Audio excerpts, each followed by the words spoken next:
E o senhor acha que nós caminhamos para onde? Nós, o Brasil? Não, no mundo. E eu acho que nós estamos indo para pelo menos uma economia de tipo, digamos, um fascismo globalizado. Isso é bom? Não, de maneira... não precisa nem explicar. Tá certo? E eu acho que isso é uma coisa temível. Tá certo? É evidente que não será um fascismo truculento como já tivemos uma fascismo por causa das corporações, fascismo por causa do dirigismo. Por causa do... Quer dizer, é um pseudo-capitalismo, na verdade, um capitalismo monopolista, tá certo? Centralista, planificado, e onde toda a cultura, os valores, os hábitos humanos são todos moldados para isto. Quer dizer, não chega a ser um comunismo, mas é um fascismo. E admitiria, por exemplo, discordâncias internamente? Quer dizer, vai ao ponto de admitir a oposição? Eu não sei se haverá espaço para isso dentro de alguns anos.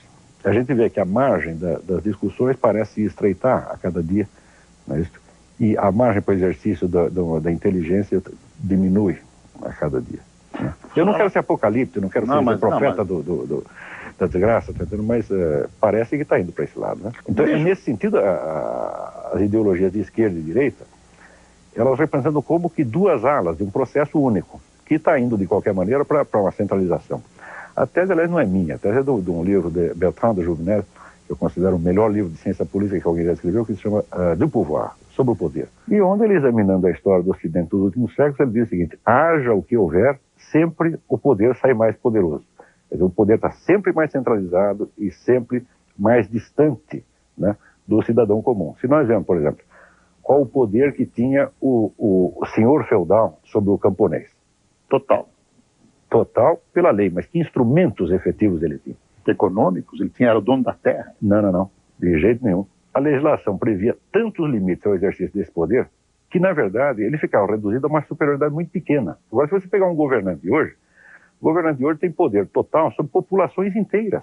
Não, quer dizer, então, na sua opinião, divino. O senhor feudal tinha menos poder? Certo, não, isso não é um equívoco no qual eu incorro também? Não. O senhor feudal não tinha quase poder nenhum se comparado com o governante atual. Ele tinha mais direitos por lei, mas não meios de exercer o poder. Essa a confusão toda vem de que, geralmente, a nossa cultura tende a identificar a história jurídica como se ela fosse toda a história. Então, pela história jurídica, você vê que os direitos da população foram se ampliando. Mas se nós, em vez de atentarmos para a história jurídica, nós fizermos a história dos meios de poder, dos meios efetivos de poder, então o governante atual, ele é quase um deus. Mas esse poder emana do povo? Teoricamente. Mas na prática, nós sabemos que o problema não é esse. Por exemplo, os governos atuais, todos os governantes, não só os governantes, como as grandes empresas, têm meios de produzir opinião pública. Estes meios, por exemplo, seriam impensáveis para qualquer governante antigo. Júlio César não pensaria numa coisa dessa. Você fala em publicidade e propaganda? Eu vou lhe dar um exemplo. Quando Luís XIV quis formar o seu exército, ele teve que ir pessoalmente de cidade em cidade, pedindo, pelo amor de Deus, para que se alistassem. E conseguiu formar um exército de 144 mil pessoas, que era o maior da Europa.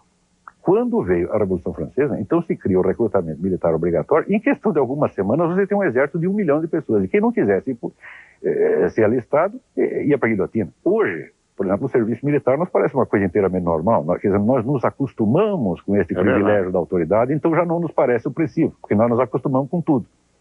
Mas quando chega, então, esses grandes regimes totalitários do século XX, nazismo, fascismo, comunismo, bom, esse tem o direito de fazer o que quiser conosco, quer dizer, diz aonde você vai morar, diz aonde você pode trabalhar, com quem você pode casar, quer dizer, há um controle muito grande que os governantes da antiguidade, da Renascença, da Idade Média, da antiguidade, nem poderiam imaginar.